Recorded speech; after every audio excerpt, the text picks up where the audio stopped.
내가 행복해야 세상이 행복하고 세상이 행복해야 내가 행복하다. 우리는 나 자신에 대한 너무나 많은 요구와 기대들로 인해 어쩔 수 없이 불만족을 느낄 수밖에 없고 그것은 곧 불행한 느낌으로 이어진다.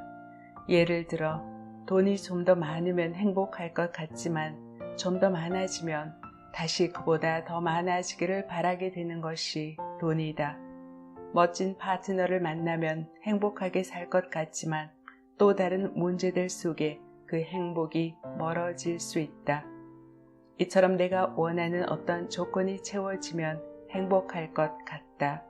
그러나 조건으로 인한 행복은 순간적일 수밖에 없다. 우리가 변화하고 성장하고 발전하는 그 모든 과정의 저 끝에 행복이 있다. 우리는 그 행복이 손짓하는 모습을 보기에 지금의 힘든 시간과 어떤 어려움에도 불구하고 바라는 바를 가지고 자신 앞에 주어진 것들을 하면서 나아가는 것이다. 무의식적으로 그것을 이루는 순간 행복을 얻게 됨을 알기 때문이다. 그 모든 끝에 행복이 있음을 의식적으로 느끼지 못한다고 해도 결국 인간은 그 행복을 위해 발걸음을 미래로 향하게 된다. 행복은 우리의 모든 삶의 행동에 대한 보상이라고 할 수 있다. 아마도 행복에 대한 갈망이 없다면 우리는 힘겨운 생활 속에서 앞으로 나아갈 힘을 잃어버릴 것이다. 그로 인해 사람들은 행복을 항상 저 멀리 있는 것이라고 생각하는 경우가 많다. 우리가 원하는 것을 가지고 이루는 그 순간들 속에서 만족과 행복을 느끼기 때문이다. 그러나 외적인 조건들의 충족에 의해 내가 행복해진다면 그 외적인 조건들이 나의 바람과 일치하지 않을 경우에는 불행할 수밖에 없을 것이다. 외부에 의해 흔들리는 삶은 결국 불행할 수밖에 없다.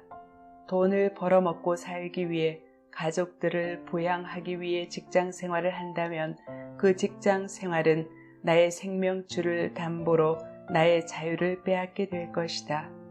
나의 소신대로 말하거나 행동할 수 없고 내가 정말 하고 싶은 일을 할 수 없고 오직 돈 때문에 아침에 일어나 일터로 나가야 한다면 그야말로 불행한 삶일 것이다. 불행한 마음으로 일하는 곳에는 자연히 불행의 그늘이 드리워질 것이다. 뿐만 아니라 우리의 표정과 말, 일의 과정과 결과로 번져나갈 것이다. 사람은 스스로 삶의 주도권을 잡고 있다고 생각할 때 행복을 느낀다. 그 행복은 나의 내부에서 뿜어져 나오는 것이다. 돈 때문에 아침에 억지로 눈을 비비며 일어나 무거운 발걸음을 옮기는 것이 아니라 내가 좋아하기 때문에 자발적으로 일어나 내가 원하는 곳으로 향한다면 그야말로 행복한 일일 것이다. 행복한 마음으로 일하는 곳에는 행복의 빛이 비칠 것이다. 그 행복은 우리의 표정과 말, 일의 과정과 결과로 번져나갈 것이다.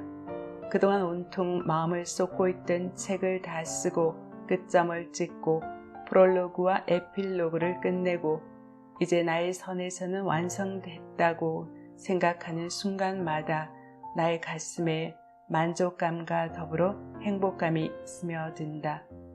평안과 만족감, 행복을 누릴 수 있는 시간을 맛보게 되는 것이다. 어느 비 오는 날 작은 오솔길을 우산을 쓰고 걸어가고 있었다.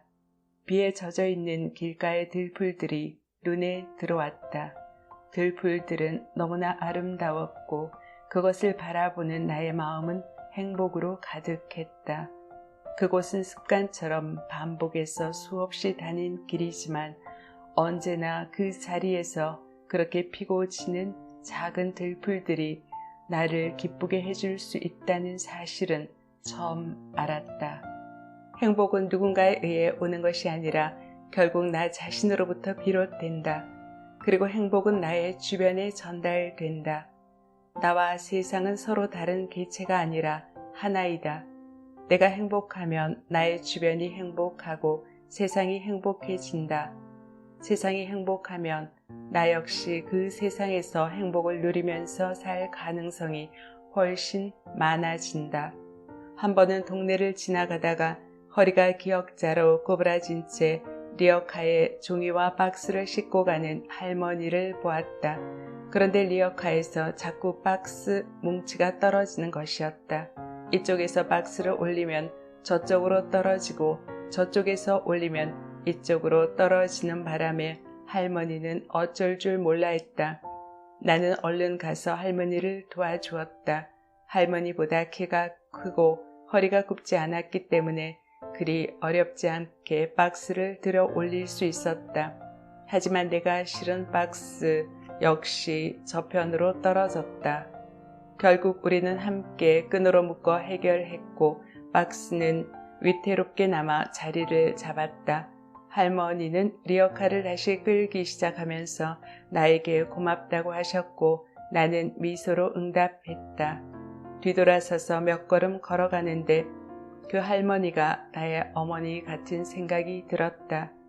우리 어머니 역시 내가 없고 작은 집이나 조금의 현금이라도 남아있지 않았더라면 저 할머니와 그리 다르지 않은 모습이지 않았을까. 그런 생각이 들자 발걸음을 돌릴 수밖에 없었다. 나는 10,000원짜리 지폐 한 장을 작게 접어서 점심 사드세요 라면서 손에 쥐어드렸다. 괜찮아요 라고 말하는 할머니의 손은 그것을 뿌리치기에는 너무 힘이 약했다.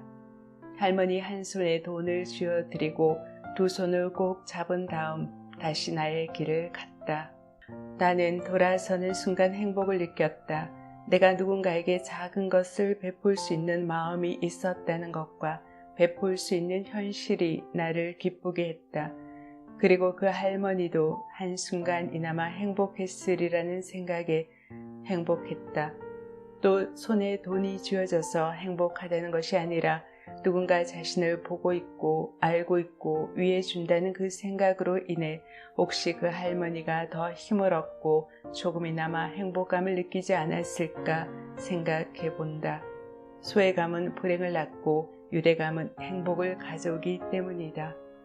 나 자신만을 위하는 그 일이 다른 사람의 불행의 원인이 될 때 우리 마음은 결코 행복하지 않을 것이다. 순간적인 성취감이나 만족은 있을 수 있으나 어디에도 행복은 찾아볼 수 없을 것이다. 진정으로 나에게 행복을 안겨다 주는 것이 무엇인지 생각해 본다. 나 자신에게 행복을 주는 것은 나의 주변과 그 밖의 세상에게도 행복을 준다.